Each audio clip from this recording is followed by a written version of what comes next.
ജീവിതം മനസ്സിലാക്കാൻ ഞാൻ എന്ത് ചെയ്യണം? ഒരിക്കലും ഒരാൾ ഗുരുവിനോട് വന്ന് ചോദിച്ച ചോദ്യമാണ്. ഗുരു അയാളോട് പറഞ്ഞത് 3 സ്ഥലങ്ങൾ സന്ദർശിക്കാനാണ്. ഒന്നാമത്തത് ഒരു ഹോസ്പിറ്റലായിരുന്നു. അങ്ങനെ അയാൾ ഹോസ്പിറ്റലിലേക്ക് പോയി. ഹോസ്പിറ്റൽ മുഴുവനായിട്ടും ചുറ്റിക്കണ്ട് അവിടെയുള്ള എല്ലാ രോഗികളെയും കണ്ടിറങ്ങുമ്പോൾ അയാൾക്ക് മനസ്സിലായി, nothing is more beautiful than health. ആരോഗ്യത്തെക്കാൾ മനോഹരമായിട്ട് മറ്റൊന്നും തന്നെ ഈ ജീവിതത്തിലില്ല. ഹോസ്പിറ്റലിൽ നിന്ന് നേരെ അയാൾ ഗുരു പറഞ്ഞ 2ാമത്തെ സ്ഥലമായ ജയിലിലേക്ക് പോയി.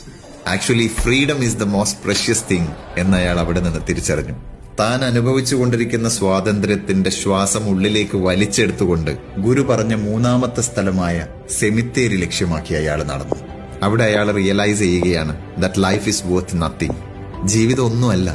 The ground we walk on today will be our roof tomorrow. നമ്മളിപ്പോ ചവിട്ടി നടക്കുന്ന നിലം നാളെ നമ്മുടെ റൂഫ് ടോപ്പാണെന്ന തിരിച്ചറിവ്. Live life to the fullest. You never know what tomorrow holds.